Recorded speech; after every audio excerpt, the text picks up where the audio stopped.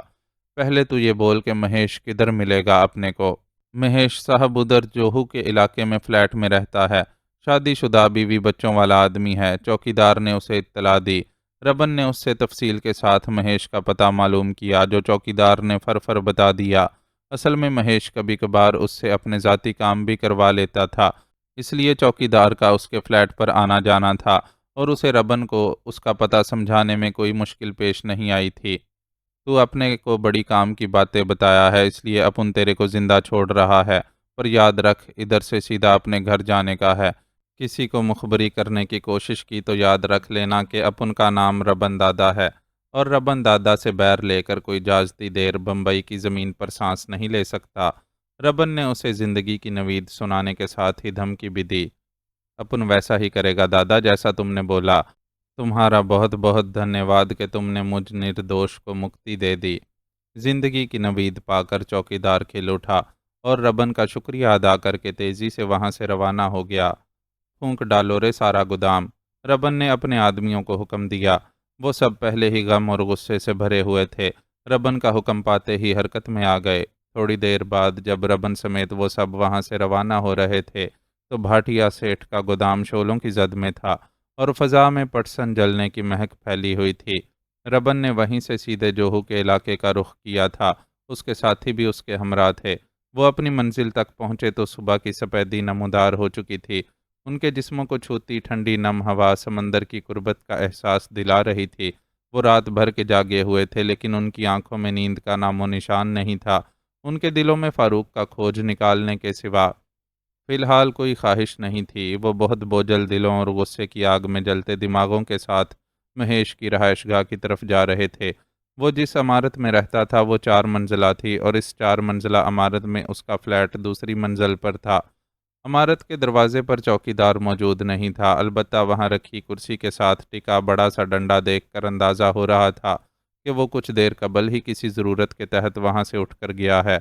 Ribbon نے کمرو کو احتیاطاً باہر ہی چھپ کر نگرانی کرنے کی ذمہ داری سونپی اور خود جانی اور وجے کے ساتھ آہستہ سے سیڑھیاں چڑھ گیا۔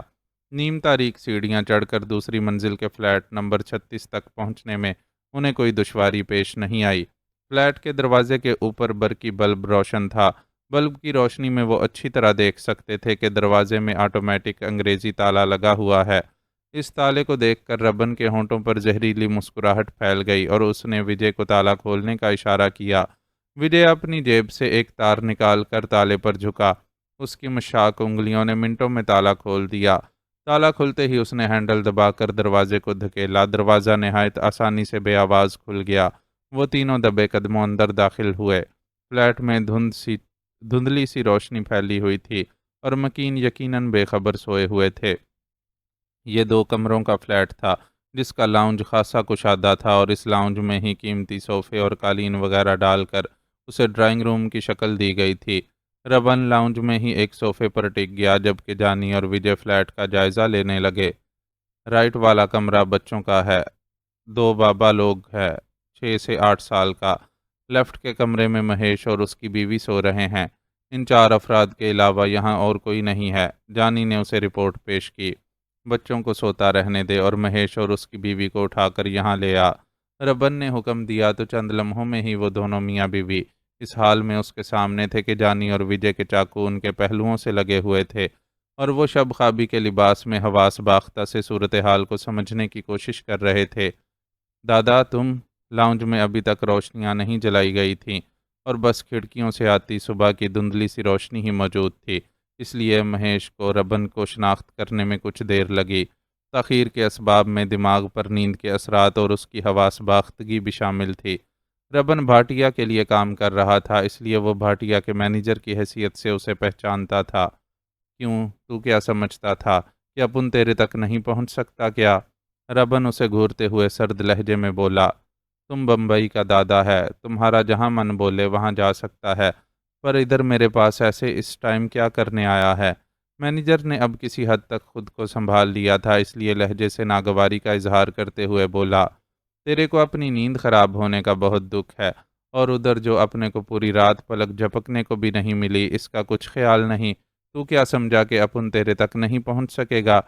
تو ایسا سمجھا تھا تو نے ربن دادا کو بہت ہلکا لیا تھا رے۔ اپن ایسا ہلکا ہوتا تو اڈے کی چوکی پر نہیں بیٹھتا، ادھر بازار میں طوائفوں کے لیے دلالی کر رہا ہوتا۔ ربن نے قہربار لہجے میں اس سے کہا۔ تم کیا بولتے ہو دادا؟ اپنی سمجھ میں کچھ نہیں آ رہا۔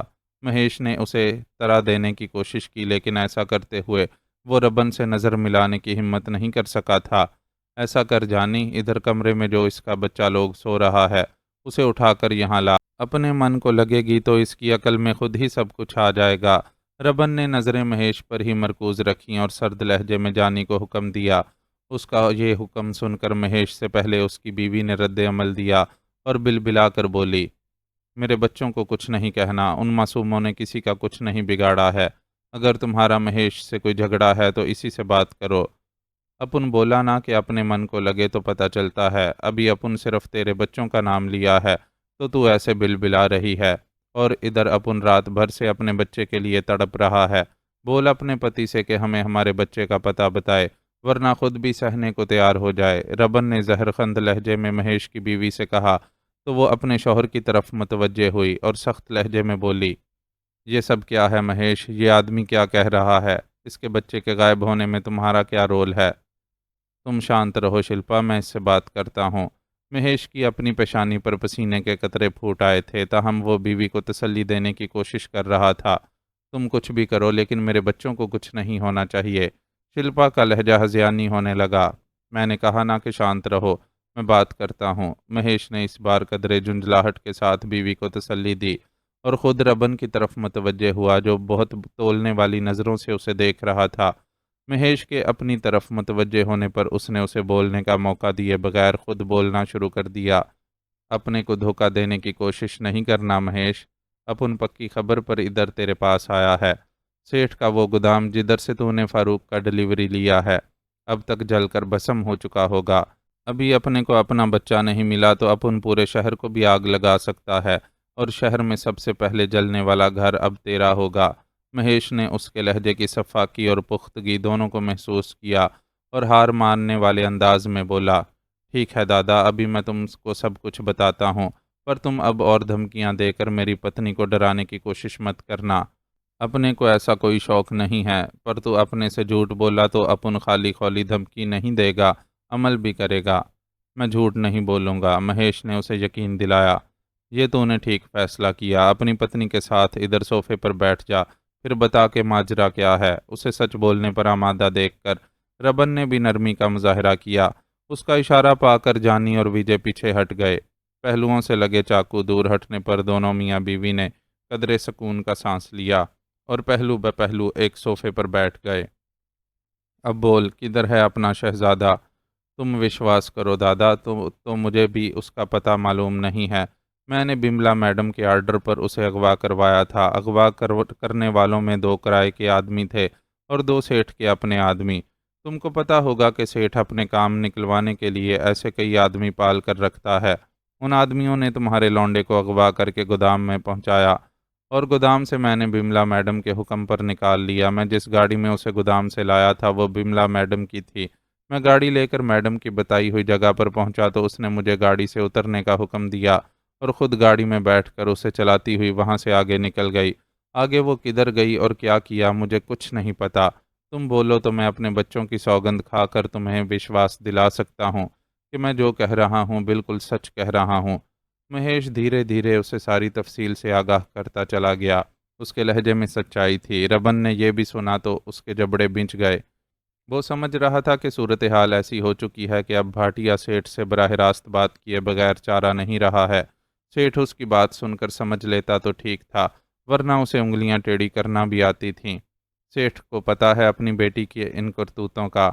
ربن نے دریافت کیا، مجھے پکا نہیں معلوم دادا، پر شاید نہ پتا ہو۔ بیٹی خود سر ہے اور اپنی چلانے کی عادی بھی، پرنتو میں اس سے پوچھ نہیں سکتا تھا کہ اس نے سیٹھ سے پرمیشن لی ہے یا نہیں۔ کچھ بھی بولو وہ مالکن ہے اور سیٹھ کے بعد سب اسی کے کنٹرول میں ہوگا۔ مینیجر نے اپنی مجبوری بیان کی۔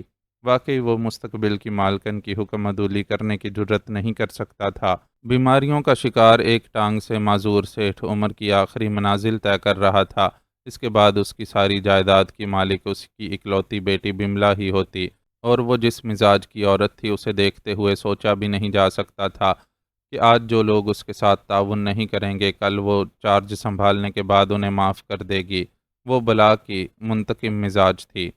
ٹھیک ہے، اپن تیرے کہے ہر شبد کو سچ مانتا ہے اور تیری اور تیرے بچوں کی جاں بخشی کرتا ہے، لیکن یاد رکھنا کہ اگر بات کو کہیں تو جھوٹا ثابت ہوا تو اپنے ہاتھ اتنے چھوٹے نہیں ہیں کہ تیری گردن تک نہ پہنچ سکیں۔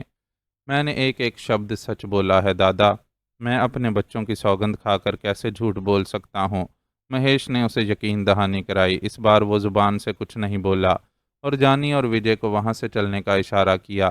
وہ دونوں خاموشی سے اس کے پیچھے چل پڑے۔ رات بھر کی خواری کے باوجود فاروق کے نہ مل سکنے پر وہ دونوں بھی اپنی اپنی جگہ دکھی اور مایوس تھے، لیکن ربن کا خیال کر کے انہوں نے زبان سے اظہار نہیں کیا۔ وہ تینوں آگے پیچھے چلتے سیڑھیاں اتر کر نیچے پہنچے تو گیٹ پر چوکیدار موجود تھا۔ تین اجنبیوں کے عمارت سے برآمد ہونے پر وہ تھوڑا سا حیران ہوا۔ کدھر سے آ رہے ہو تم لوگ؟ اس نے کڑکدار لہجے میں دریافت کیا۔ تو اپنی ڈیوٹی ٹھیک سے کرے گا تو تجھے پتہ چلے گا نا کہ ادھر کون آتا ہے اور کون جاتا ہے۔ چل ہٹ اب راستے سے ورنہ بہت برا ہوگا، وجے نے اسے دھمکایا۔ ایسے کیسے ہٹ جائیں اپن؟ ابھی تم کو پہلے بتانا ہوگا کہ تم کدھر گیا تھا۔ چوکیدار راستے سے نہیں ہٹا۔ اسی وقت ربن نے وجے کو شانت رہنے کا اشارہ کیا اور خود نرمی سے بولا، اپن ادھر اوپر مہیش بابو کے پاس کام سے آیا تھا، تم کو پوچھنا ہے تو اس سے پوچھ لو۔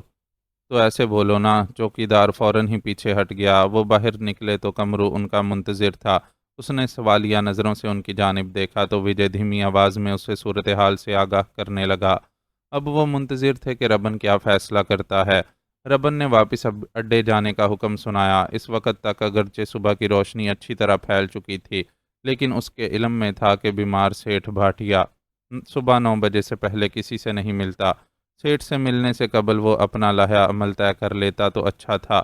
پھر اسے رامو کی سربراہی میں مجو کی تلاش میں جانے والوں کی بھی فکر تھی، اور وہ جاننا چاہتا تھا کہ اس معاملے کا کیا ہوا، اس لیے بھی اڈے جانا ضروری تھا۔ اڈے پہنچتے ہی سب سے پہلے اس کا گولو سے سامنا ہو گیا۔ وہ دروازے کے باہر ہی موجود تھا اور لگتا تھا کہ بڑی بے قراری سے اس کا انتظار کر رہا ہے۔ صبح آنکھ کھلی تو نہ تم تھے نہ فاروق بھائی، پوچھا تو کوئی کچھ بتاتا بھی نہیں تھا، بس یہی بولتے تھے کہ کام سے گئے ہیں۔ رات جلدی سو جانے والے گولو کو کسی نے بھی حالات سے آگاہ نہیں کیا تھا، اس لیے وہ ربن کی شکل دیکھتے ہی اس سے شکوہ کرنے لگا تھا۔ کاہے کو پریشان ہوتا ہے؟ تیرے کو پتہ نہیں ہے کیا اپنے دھندے کا؟ اپنے لیے رات دن سب برابر ہے، پر کہیں بھی جائیں لوٹ کر تو ادھر ہی آتے ہیں نا۔ ربن نے اس کے شانے کو تھپکتے ہوئے تسلی دی۔ فاروق بھائی کدھر رہ گئے؟ وہ کیوں نہیں آئے تمہارے ساتھ؟ گولو نے فاروق کی عدم موجودگی کو فوراً محسوس کر لیا۔ وہ کہیں پھنسا ہوا ہے، شام تک لوٹ آئے گا۔ تو بتا، تو نے ناشتہ کر لیا ہے کیا؟ ربن نے اسے ٹالا۔ تمہارے اور فاروق بھائی کے بنا کیسے کرتا؟ گولو نے منہ بسورا۔ چل پھر جا سجو سے بول اچھا سا ناشتہ تیار کرے، پھر سب مل کر کھائیں گے۔ پر فاروق بھائی، گولو کی سوئی فاروق پر اٹکی ہوئی تھی۔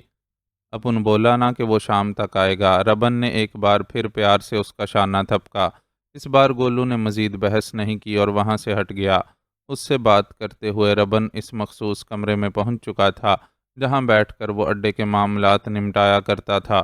اس کمرے میں تنہا رامو اس کا منتظر تھا۔ اس کے چہرے پر چھائی ہوئی مایوسی سے ظاہر تھا کہ وہ اپنے مقصد میں ناکام لوٹا ہے۔ کیا ہوا رے؟ ربن نے چوکی پر بیٹھتے ہوئے اس سے دریافت کیا۔ چڑیا اڑ گئی دادا، ادھر مکان پر صرف وکرم کی رکھیل موجود تھی۔ اس نے مانا کہ مجو بہت دنوں سے اس کے ہاں رہ رہا تھا، پر پھر اچانک ہی بھاگ لیا۔ اصل میں اس کی قسمت ایک بار پھر اس کا ساتھ دے گئی۔ اپنے بندوں نے جس ٹائم وکرم پر ہاتھ ڈالا، ٹھیک اسی سمے چندا بھائی کا نوکر مٹی کا تیل لینے جانے کے لیے مکان سے نکلا تھا۔ اس نے دیکھ لیا کہ وکرم کو کچھ لوگ زبردستی اپنے ساتھ لے گئے ہیں۔ ڈر کے مارے اس نے شور تو نہیں مچایا، پر الٹے قدموں واپس مکان پر پہنچ گیا اور وکرم کی رکھیل کو سارا ماجرا سنا دیا۔ اس نے مجو کو بتایا۔ مجو نے نوکر سے پوچھ تاچھ کی کہ کیسے حلیوں کے لوگ تھے، ان کے پاس کون سے ہتھیار تھے وغیرہ وغیرہ، اور سمجھ گیا کہ اڈے والوں نے وکرم پر ہاتھ ڈالا ہے۔ اس نے فوراً ہی وہاں سے اپنا بوریا بستر سمیٹ لیا۔ پیکا بھی وہیں اس کے ساتھ تھا۔ دونوں فوراً وہاں سے رفو چکر ہو گئے۔ سمجھ گئے ہوں گے کہ ادھر والوں کے ہاتھ لگنے کے بعد وکرم اپنی زبان بند نہیں رکھے گا اور سارا اگلا پچھلا اگل دے گا، اس لیے جان بچا کر بھاگ نکلے۔ رامو نے اسے پوری تفصیل بتاتے ہوئے کہا۔ بس اتنا ہی یا اور بھی کچھ کہنے کا ہے تجھے؟ ربن کی گہری نظروں نے بھانپ لیا تھا کہ رامو مجو کے ملنے پر مایوس ہونے کے علاوہ کسی اور بات سے بھی پریشان ہے، اس لیے اس سے دریافت کیا۔ ایک بری خبر اور ہے دادا۔ رامو کے الفاظ نے اس کے اندازے کی تصدیق کر دی اور وہ پوری طرح اس کی طرف متوجہ ہو گیا۔ ادھر وکرم کو جس ٹھکانے پر رکھا تھا وہاں سے آدمی آیا تھا۔ بتایا کہ وکرم کی وجہ سے ادھر بڑی گڑبڑ ہو گئی، سالہ سخت زخمی اور بے حال ہونے کا مکر کرتا پڑا تھا۔ اب ان کے وہاں سے نکلنے کے گھنٹہ بھر بعد ہی اسے ایسے زور زور سے آوازیں نکالنے لگا جیسے بہت تکلیف میں ہو اور سانس لینے میں مشکل ہو رہی ہو۔ ادھر والوں نے سوچا مرا نہ جائے، اس لیے اس کے ہاتھ پیر کھول کر مالش کرنے لگے۔ اسے پانی بھی پلایا۔ سالہ تھوڑی دیر مکر کر کے ان کا دھیان بٹاتا رہا، پھر اچانک ہاتھ مار کر ایک کا چاقو کھینچ لیا۔ چاقو ہاتھ میں آتے ہی اس کی ساری اداکاری ختم ہو گئی اور ان لوگوں کو دھمکانے لگا کہ اسے وہاں سے جانے دیں۔ وہ اسے ایسے کیسے جانے دیتے؟ بس ان کے بیچ ٹھن گئی۔ وکرم پولیس والا تھا، چاقو چلانا کیا جانے۔ اس کا اناڑی پن اس کی اپنی جان لے بیٹھا۔ ہاتھا پائی میں ایسا الٹ کر گرا کہ چاقو والا ہاتھ بدن کے نیچے آ گیا اور چاقو پورے زور سے اس کے سینے میں گھپ گیا۔ چند لمحوں میں تڑپ تڑپ کر ختم ہو گیا۔ اب اس کی لاش ادھر ٹھکانے پر پڑی ہے اور آدمی تمہارے انتظار میں بیٹھا ہے کہ تم کیا حکم دیتے ہو۔ رامو نے اسے پیش آنے والے حادثے کے بارے میں بتایا تو اس کے ماتھے پر ایک بل پڑ گیا، لیکن اس نے کسی شدید رد عمل کا اظہار نہیں کیا اور پل بھر کی خاموشی کے بعد بولا، جو ہوا سو ہوا، بلکہ اچھا ہی ہوا۔ اپن اس نمک حرام کو زندہ چھوڑتے بھی تو اپنے لیے ہی مصیبت بنتا۔ اب خالی اس کی لاش ٹھکانے لگانے کا ہی کشٹ کرنا پڑے گا۔ وہ جو آیا بیٹھا ہے اس سے بول کے رات تک کا انتظار کرے، پھر رات کے اندھیرے میں کدھر بھی لاش لے جا کر پھینک دے۔ پولیس کو لاش ملے گی تو خود ہی کریا کرم کے لیے اس کے گھر والوں کے حوالے کر دے گی۔ رب نواز سے ربن تک کا سفر طے کرتے ہوئے اس نے اتنا کچھ سہا تھا کہ وقت پڑنے پر صفاقی کا مظاہرہ بھی کر بیٹھتا تھا۔ اس وقت ویسے ہی فاروق کی وجہ سے اس کے دل و دماغ میں بونچال آیا ہوا تھا، سو وکرم کے لیے بڑی بے دردی سے اپنا فیصلہ سنا ڈالا۔ معزز ناظرین و سامعین، لائک، کمنٹس اور شیئر ضرور کریں۔ شکریہ۔